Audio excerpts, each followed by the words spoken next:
Assalamualaikum warahmatullahi wabarakatuh. Jumpa lagi dengan saya Tama dalam Ada Apa Gerangan 2. Bagaimana kabar kalian? Semoga selalu diberikan kesehatan dan juga rezeki yang cukup. Kita jumpa lagi di Ada Apa Gerangan 2, di mana di sini saya akan khusus membacakan cerita-cerita mistis bersambung.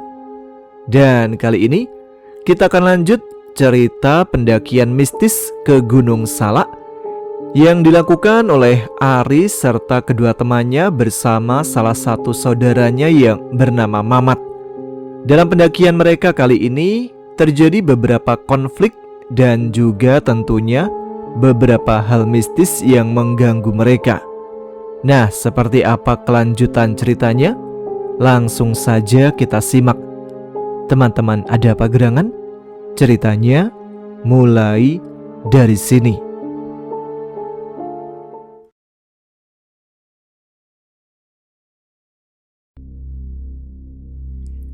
Di sisi lain dari banyaknya lorong di dalam gua tersebut, keadaan Imam dan Desi kini sudah sangat memprihatinkan. Keduanya sudah sangat lemah, tidak berdaya sama sekali, sehingga mereka pun sudah hampir tidak menyadari bahwa keduanya masih hidup atau sudah mati. Di dalam lantai gua yang dingin dan lembab, tubuh keduanya sudah jauh terlihat kurus kering, hampir tinggal tulang, terbaring tertelungkup bagaikan bangkai hidup yang dibungkus kain lap yang sudah kotor dan berbau busuk. Mereka berdua sudah tidak terdengar saling bicara, mungkin karena sudah tidak ada lagi pembicaraan yang berarti, sehingga Imam dan Desi lebih memilih diam sebagai upaya terakhirnya mempertahankan nyawa. Demikian pula dengan orang tua mereka. Di sisi lain dari lorong gua tersebut, Pak Dadi dan Pak Abbas yang kini tengah terbelenggu dalam sekapan jin itu, mereka tidak dapat melepaskan diri meskipun memaksa meronta sekuat tenaga. Tubuh mereka kaku, bahkan untuk sekedar membuka mulut pun mereka tak kuasa. Keduanya tengah merasakan ketakutan yang sangat menyiksa, menguasai diri dan terus menjejali otaknya tanpa henti, membayangkan betapa ngerinya jika tubuh mereka terperosok ke dalam lautan magma di hadapan mereka.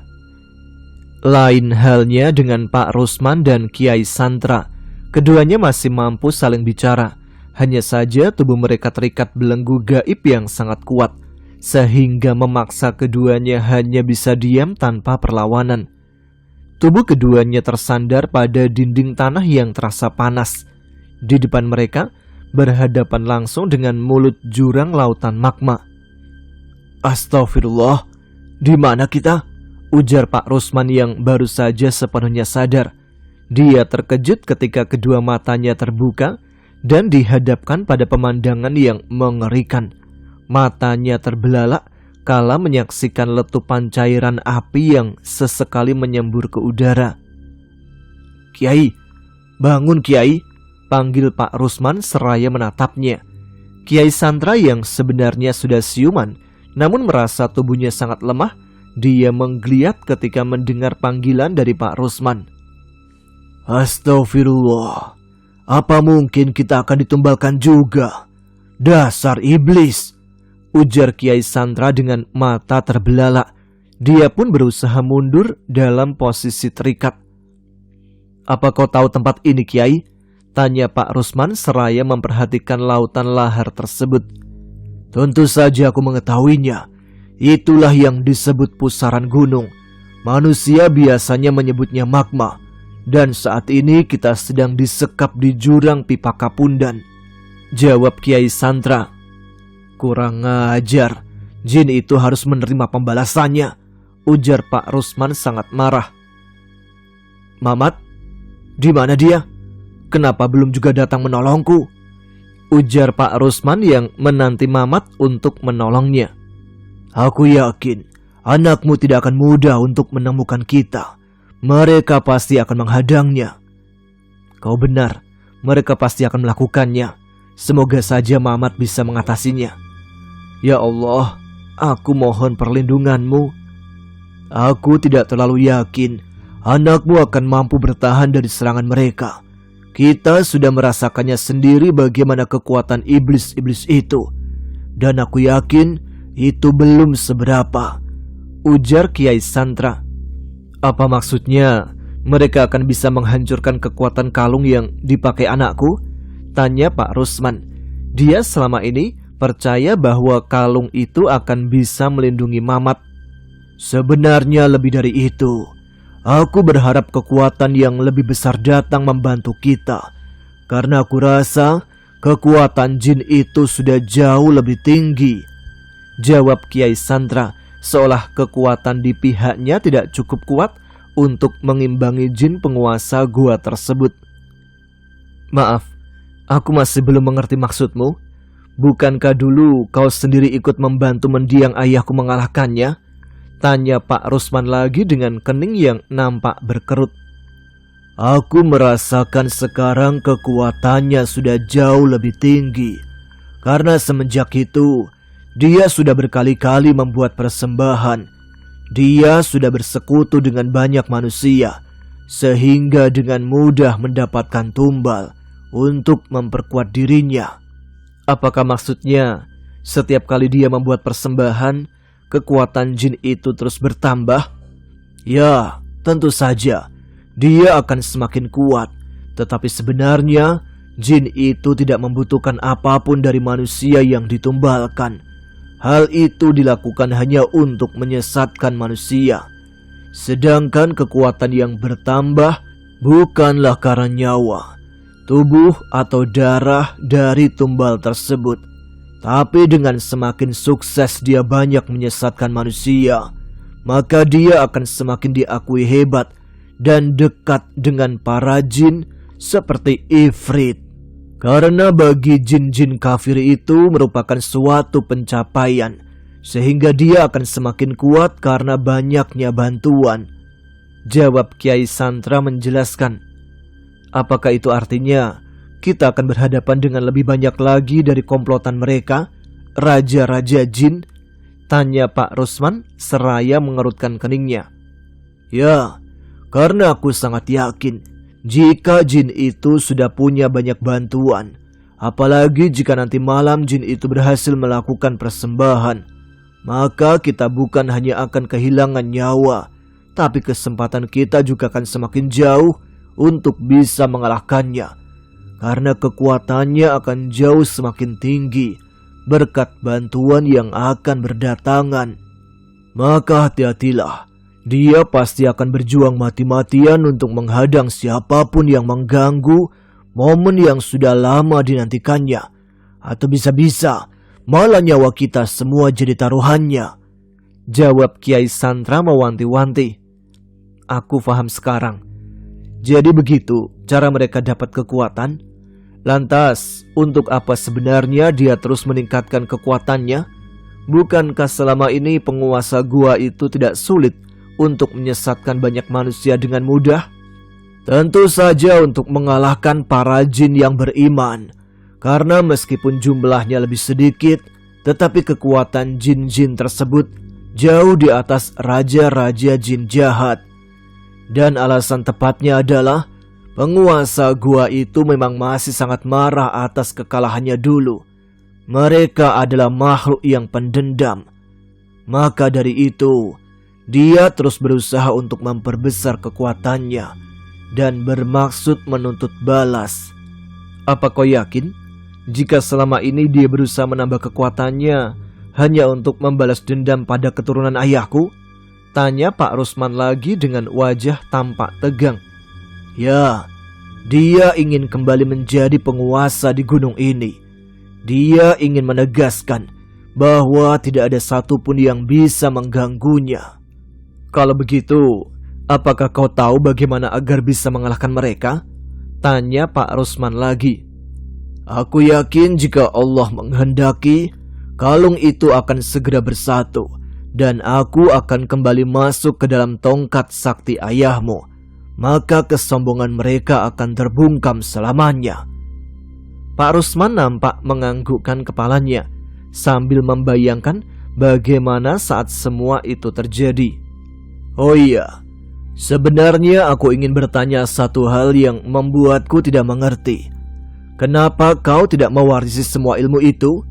Tadinya aku rasa justru engkaulah yang bisa membantuku menghancurkan jin itu. Namun ternyata tidak demikian, tanya Kiai Santra. Dia tak menyangka bahwa Pak Rusman akan sangat mudah dikalahkan. Mungkin kau belum tahu jika sebenarnya ilmu itu sudah kuturunkan. Dan saat ini anakku pun memiliki ilmu yang sama denganku. Tapi Mamat memiliki kelebihan yang tidak ada padaku. Ayahku pernah berkata, dia sudah bisa melihatnya bahwa Mamat lebih layak mewarisi semua ilmunya. Anak itu kelak akan lebih mudah mendalami ilmu ketimbang aku sebagai ayahnya. Dan satu keistimewaan lagi yang suatu saat aku akan ketahui sendiri. Maka dari itu, dia mewariskan kalung sakti itu langsung kepadanya ketika masih bayi, agar Mamat terhindar dari gangguan para jin. Karena dia menaruh harapan besar kepada Mamat yang kelak akan mewarisi semua ilmunya dengan sempurna. Dan perkataan mendiang ayahku ternyata benar. Aku perhatikan dari masa kecilnya hingga sekarang, anakku itu dengan mudah dapat menguasai berbagai ilmu kanuragan. Dan bahkan keistimewaan itu ternyata sudah aku lihat sekarang. Mamat adalah pribadi yang baik, sabar dan tidak sombong. Dia selalu menyembunyikan ilmu yang dimilikinya. Dan itu sangat penting, ujar Pak Rusman menjelaskan tentang ilmu warisan mendiang ayahnya. Baguslah kalau begitu. Pantas saja dia mengenakan kalung itu ketika pertama kali aku melihatnya. Dan itu artinya anakmu pasti akan datang menolong kita. Aku yakin dialah yang kelak akan menjadi tuanku berikutnya, ujar Kiai Santra merasa yakin. Ya, semoga saja dugaan kita tidak meleset, Kiai, kata Pak Rusman seolah memiliki dugaan yang sama. Baiklah kalau begitu. Berarti kesempatan kita bertambah besar untuk bisa menaklukkan mereka. Semoga saja anakmu akan segera datang, kata Kiai Santra terlihat yakin dengan itu.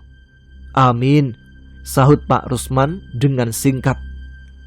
Sementara itu, jauh di kaki gunung yang menjulang tinggi, di tengah-tengah situasi genting yang dialami oleh Mamat dan para sandera, Bahjajat dan Ambu baru saja selesai melakukan tirakat. Keduanya keluar bermaksud mengajak Mamat pergi untuk mengambil kalung pusaka tersebut.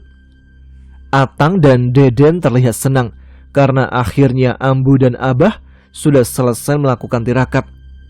Mereka berjalan menghampiri Bahjajat dan Ambu. Sepertinya sudah tidak sabar ingin menceritakan tentang sahabatnya yang sudah pergi lebih dulu untuk menyelamatkan bapaknya. Namun, baru saja Atang akan berbicara, Ambu sudah mendahuluinya. Loh, kemana anak itu? Tanya Ambu yang tidak melihat Mamat ada di sana. Mamat sudah pergi, Bu.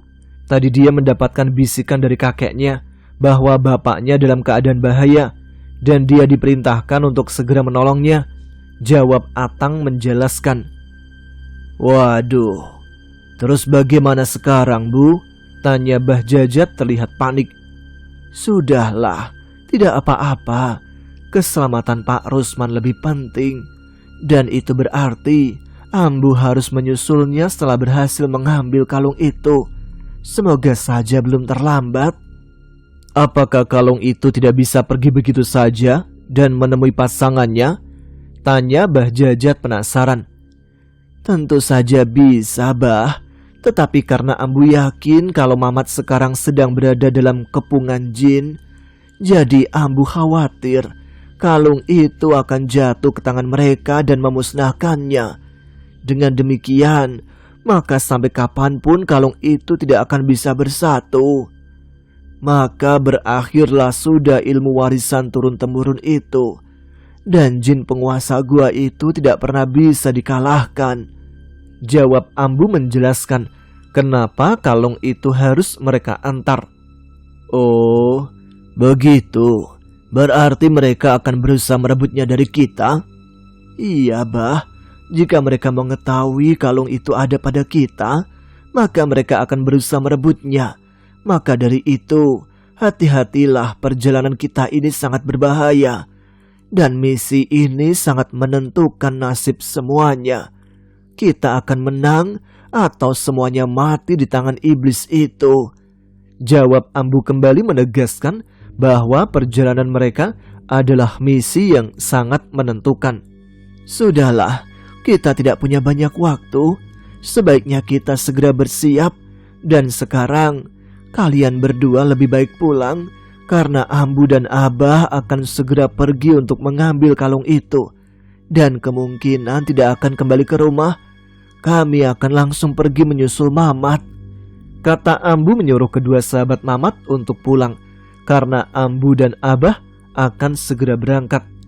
Maaf Ambu, kami tidak akan pulang sebelum memastikan Mamat kembali dengan selamat.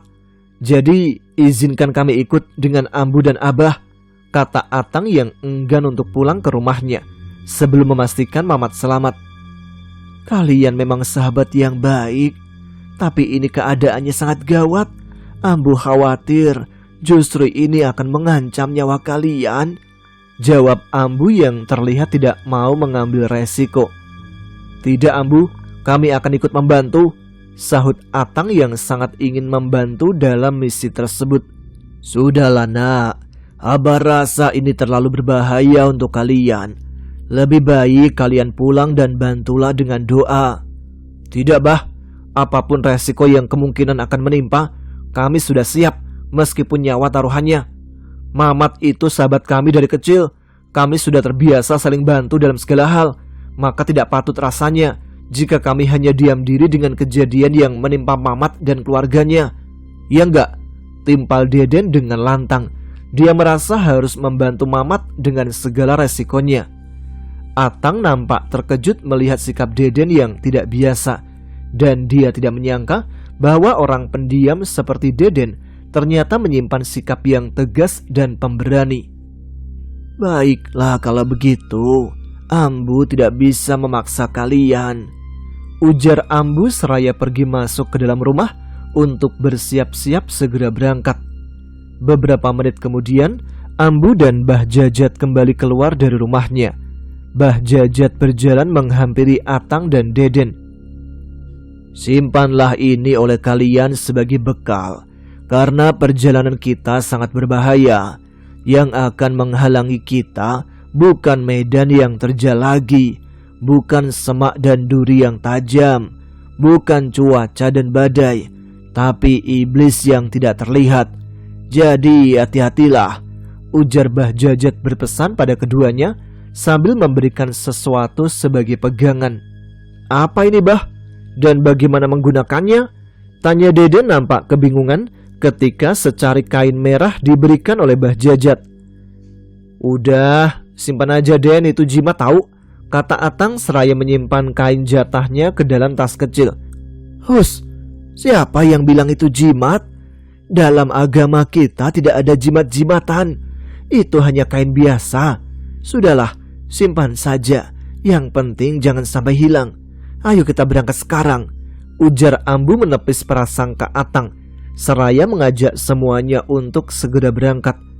Mereka pun sudah mulai melakukan perjalanan, meninggalkan rumah Bah Jajat menuju suatu tempat di kaki Gunung Salak untuk mengambil kalung pusaka tersebut.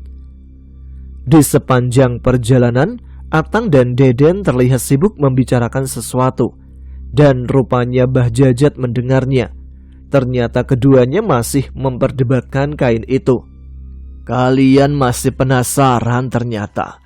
Dasar anak zaman sekarang, kalau dibilangin selalu saja banyak tanya. Kain itu bukan apa-apa, hanya sebagai tanda saja untuk jaga-jaga. Jika kita terpisah, insya Allah Ambu akan mudah menemukan kalian, kata Bah Jajat menjelaskan. Oh, begitu ya Bah? Hehehe, sahut mereka sambil tertawa karena ternyata Bah Jajat menguping pembicaraan mereka. Tidak terasa, mereka sudah berjalan cukup jauh menuruni bukit menuju ke sebuah tempat di mana Ambu mengubur kalung tersebut. Setelah berjalan lebih dari 15 menit, Akhirnya mereka pun telah hampir sampai di lokasi yang dituju. Tidak jauh dari lokasi mereka saat ini, tampak sebuah air terjun yang sangat tinggi. Gemericik airnya yang jatuh meluncur ke dasar jurang terdengar sangat indah dari kejauhan. "Kalian tunggulah di sini, Ambu dan Abah akan segera kembali," kata Ambu menyuruh Deden dan Atang untuk menunggu. Sementara Ambu dan Mbah Jajat berjalan menuju air terjun tersebut. "Baik, Bu," jawab Atang seraya mengangguk. Atang dan Deden pun berjalan mencari tempat yang nyaman untuk beristirahat. Mereka pun menemukan sebuah batu besar di bawah pepohonan yang rindang. "Di sana sepertinya enak, Den," kata Atang dengan telunjuk mengarah pada sebuah pohon. "Iya yuk," sahut Deden yang nampak setuju.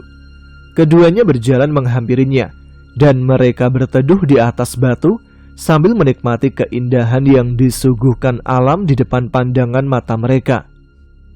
Tidak lama setelah menghilangnya Ambu dan Mbah Jajat di balik air terjun itu, kemudian nampak sesosok bayangan hitam terlihat melesat dengan cepat dari arah Gunung Salak, lalu menghilang di balik air terjun tersebut.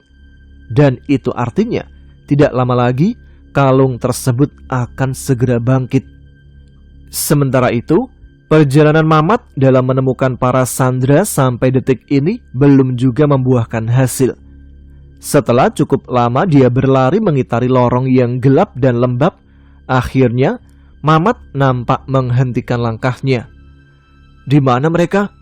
Ya Allah, permudahlah jalanku," ucapnya di tengah-tengah suara dengus nafas yang terdengar kencang. Dia memohon pertolongan pada Allah agar segera menemukan mereka, karena Mamat yakin tidak ada sesuatu yang terjadi di muka bumi dan langit yang tidak atas kehendak Allah. "Di mana jin itu menyekap mereka?" ujarnya. Mamat nampak kesulitan menemukan semua orang yang disandra oleh jin penguasa gua.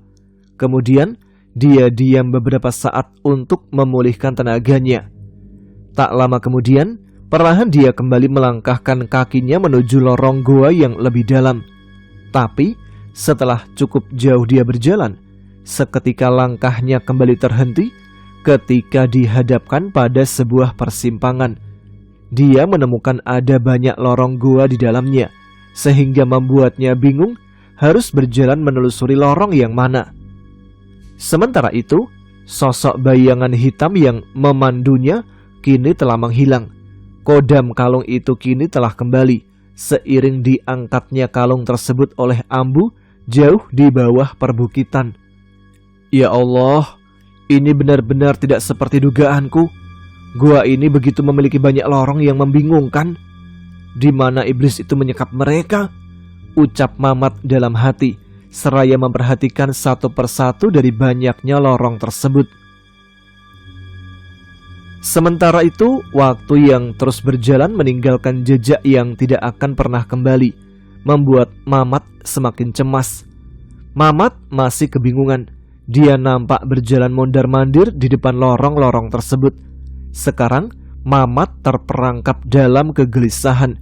Dia ingin secepatnya menyelamatkan Pak Rusman yang tengah dalam bahaya, tetapi dia juga tidak mau salah memutuskan kemana harus melangkah.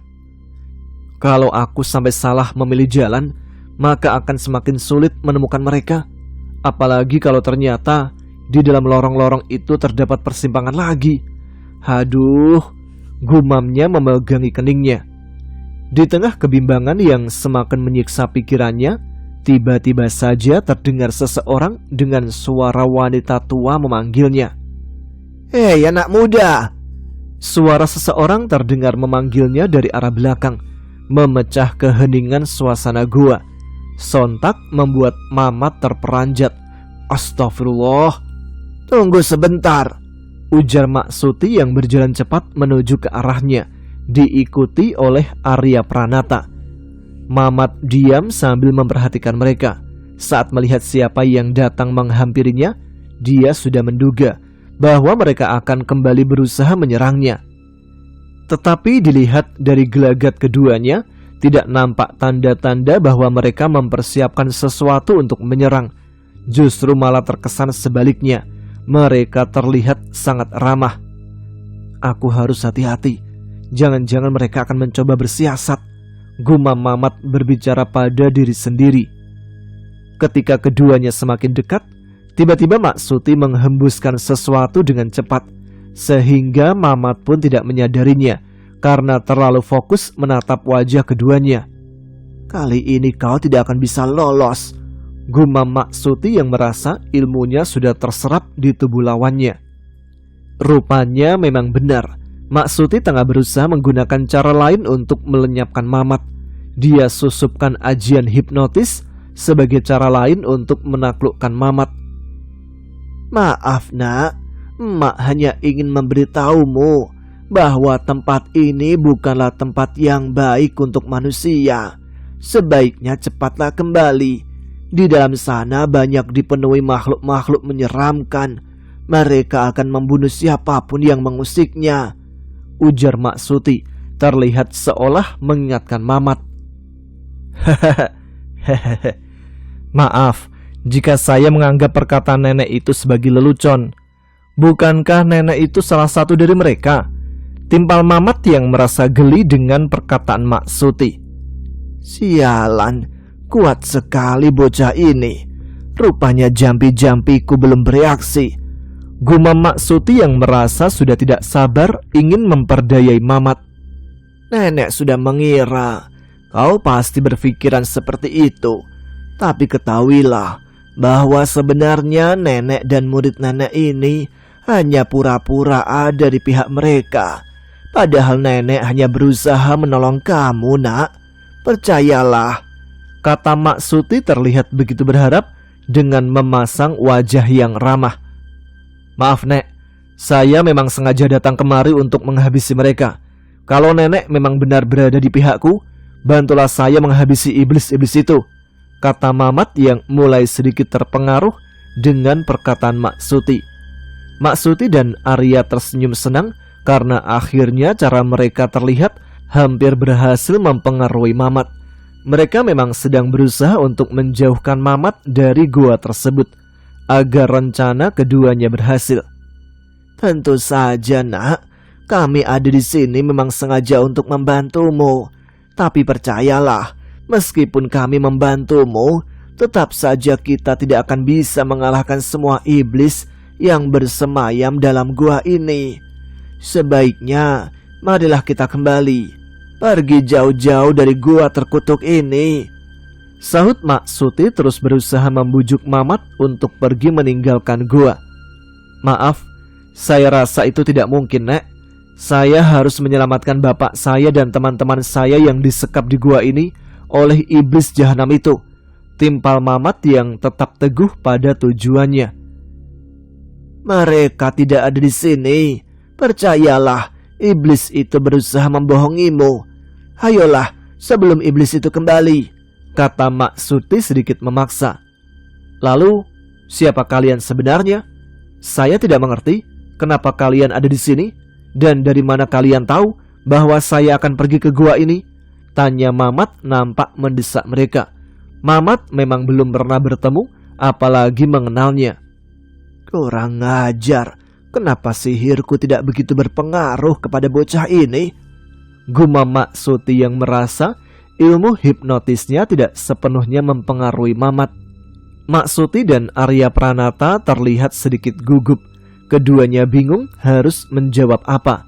Namun karena Maksuti sudah yakin bahwa ilmunya sudah mulai mempengaruhi Mamat, sehingga dia berusaha mengulur-ulur waktu menunggu Mamat benar-benar terperdaya. Sudahlah, nanti saja nenek menjelaskan. Sekarang waktunya kita tidak banyak. Ayo kita selamatkan bapakmu sekarang, sebelum semua terlambat.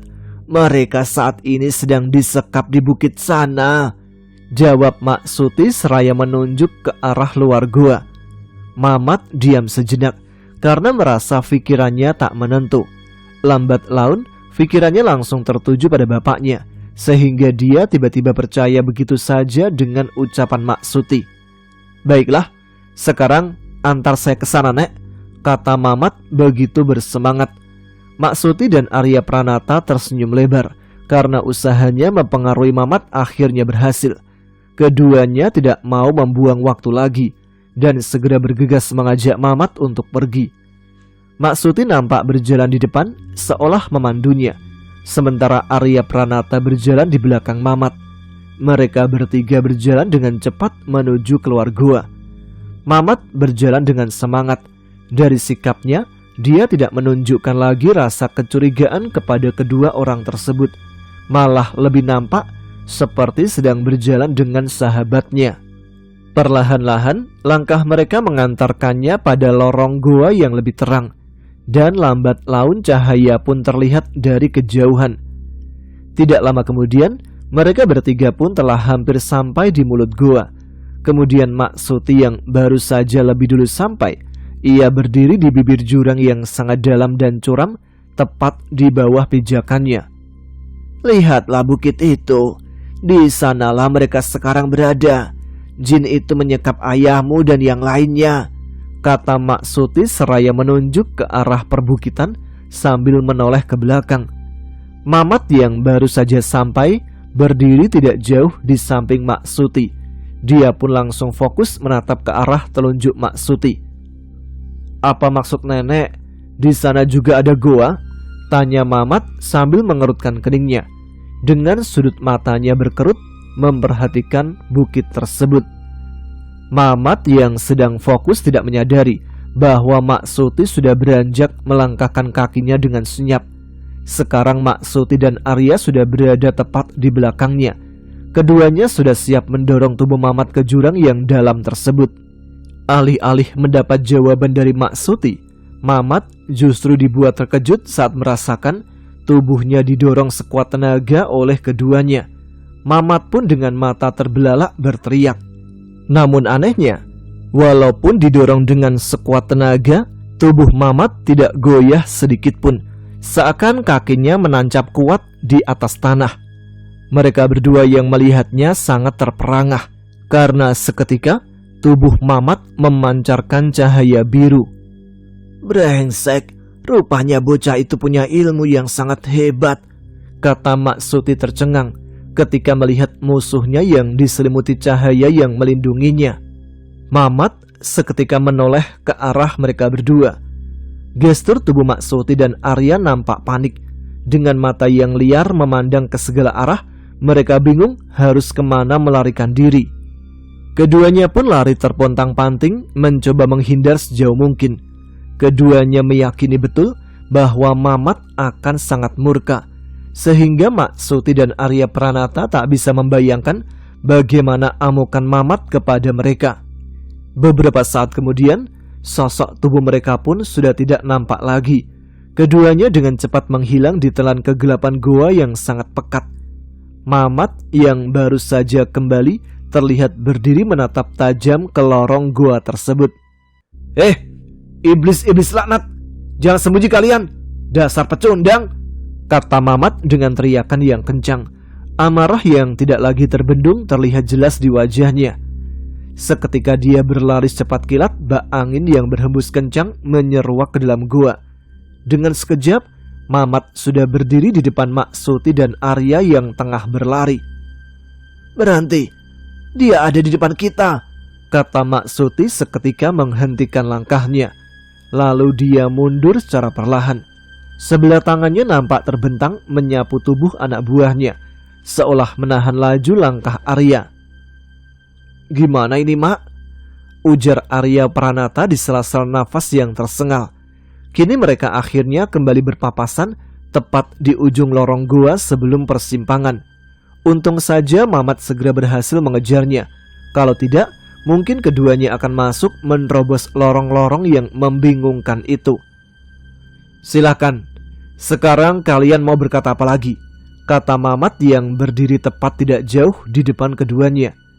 Setelah mengetahui kekuatan Mamat yang sebenarnya, Mak Suti menyadari bahwa mereka berdua tidak mungkin bisa berlari lagi, sehingga keduanya memutuskan untuk bertarung melawannya.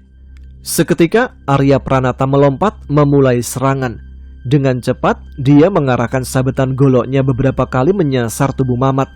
Namun, Mamat kembali menegaskan bahwa serangan Arya Pranata bukanlah masalah baginya. Dia dengan sangat mudah menghindarinya. Karena sudah sangat marah, akhirnya Mamat memukulnya dengan sangat keras.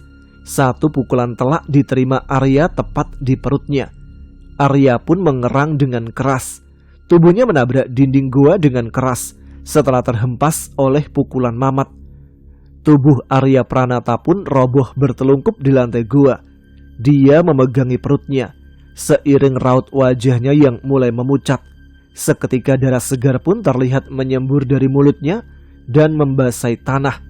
Hingga akhirnya dia pun nampak tidak bergerak lagi. "Bedebah!" teriak Mak Suti geram setelah melihat kondisi anak buahnya tergeletak bersimbah darah.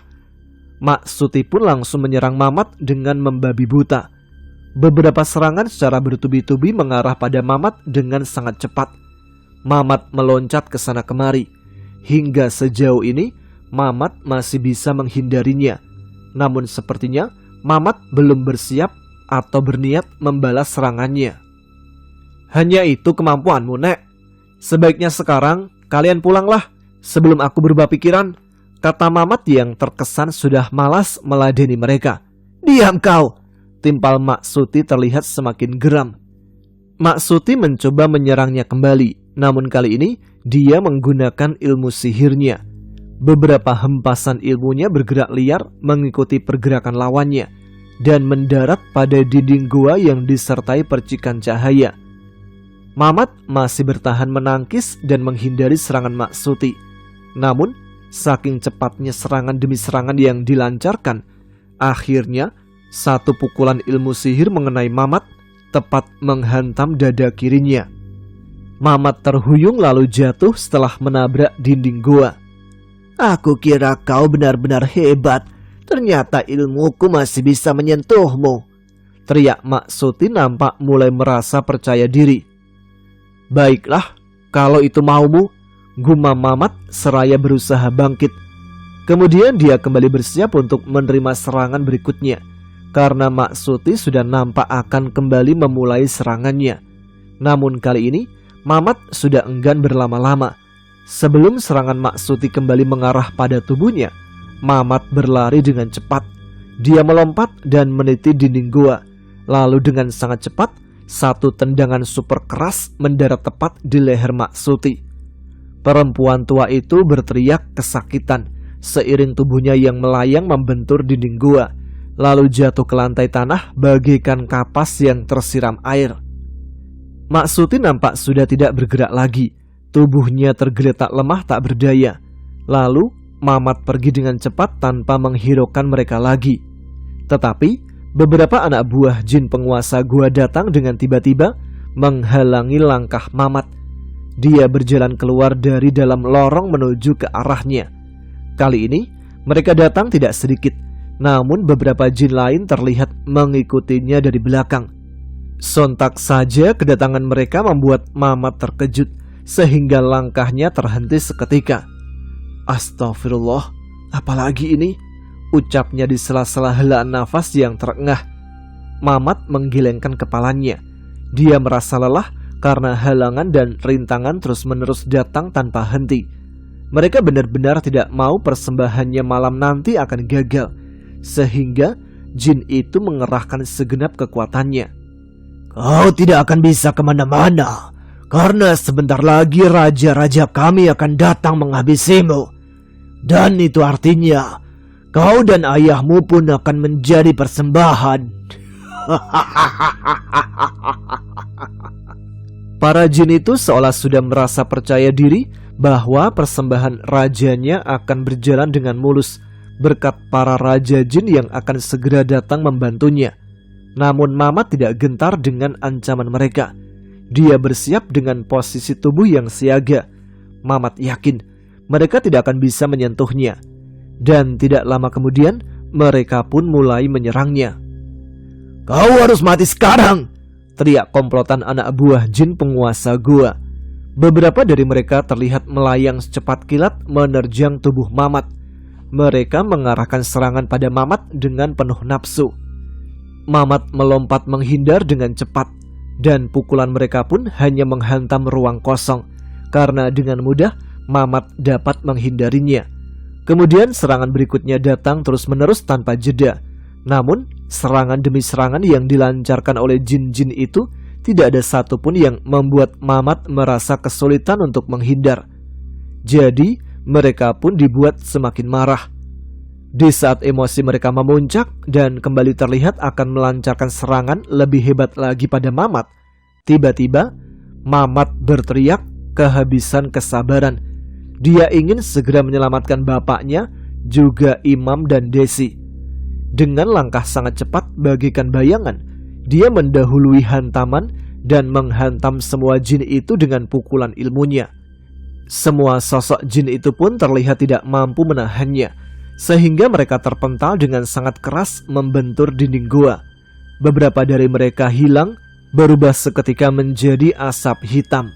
Beberapa dari mereka melayang pergi ketakutan, hingga tinggal menyisakan seorang diri yang nampak terluka parah. "Dasar tolol kalian!" bentaknya seraya menoleh ke arah komplotannya yang pergi tunggang langgang. Dia merasa komplotannya sudah lupa dengan tugasnya untuk menahan Mamat jangan sampai masuk dan membebaskan para sandera, hingga Raja Jin tiba bersama bantuannya.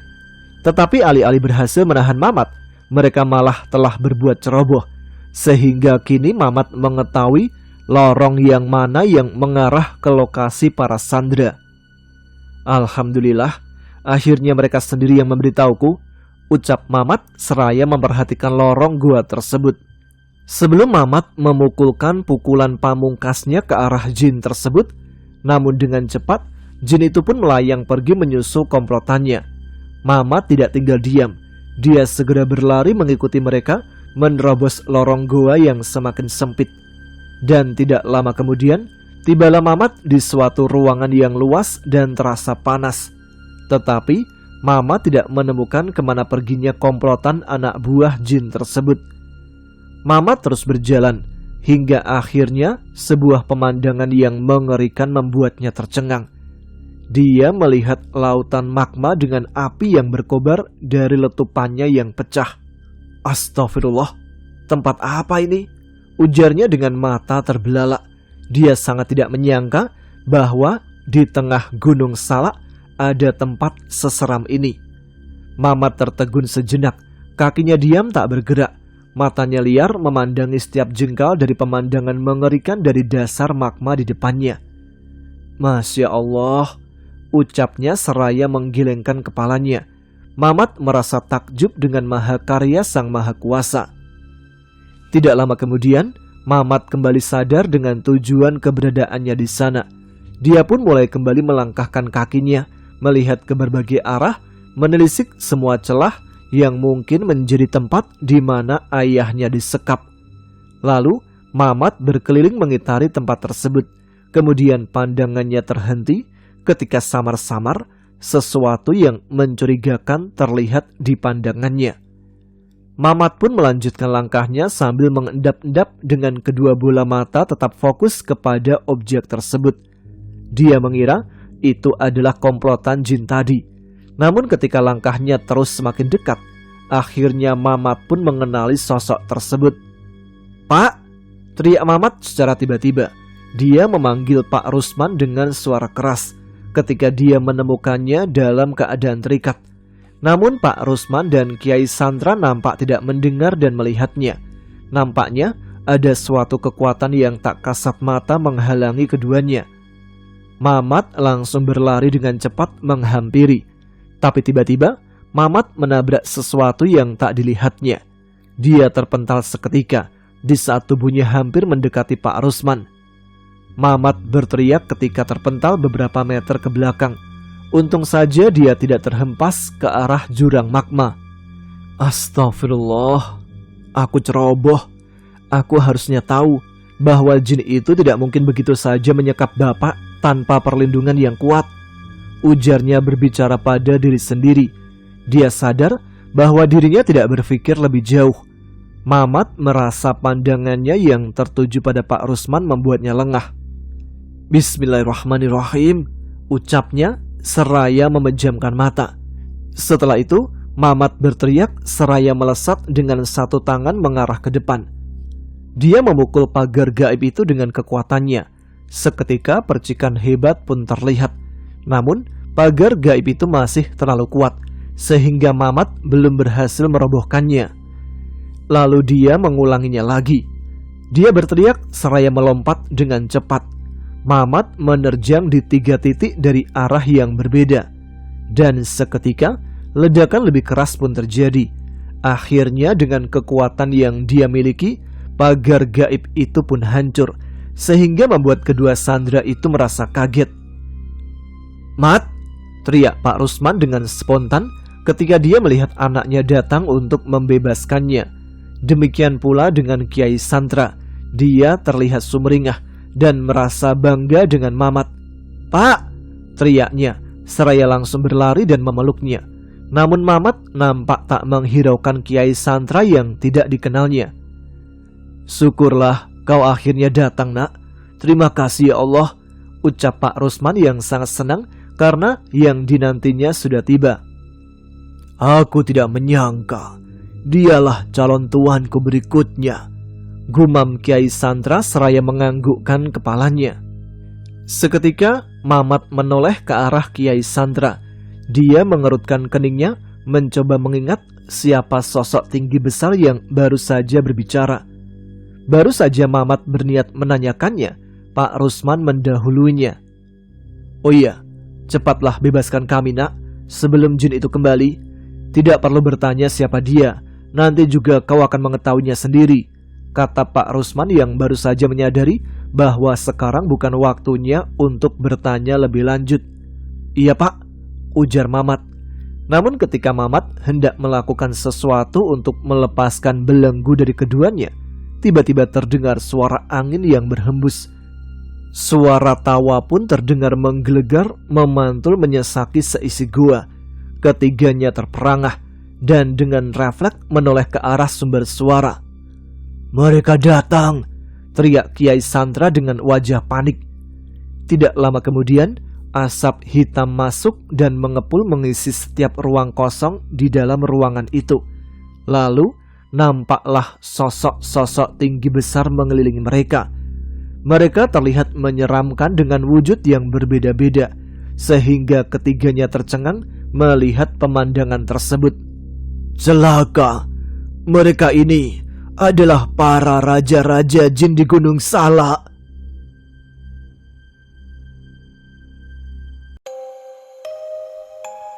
Baiklah, sampai di sini dulu episode kali ini. Kita akan lanjutkan cerita pendakian Ari serta teman-temannya di Gunung Salak pada episode selanjutnya ya. Ceritanya semakin seru dan semakin membuat penasaran nih. Jadi jangan lewatkan episode selanjutnya. Maka biar tidak ketinggalan, aktifkan notifikasinya. Dan tentunya tuliskan komen, tunjukkan eksistensi kalian. Saya Tama sekarang harus pamit. Kita jumpa lagi di episode selanjutnya. Tetap semangat, jaga kesehatan. Wassalamualaikum warahmatullahi wabarakatuh.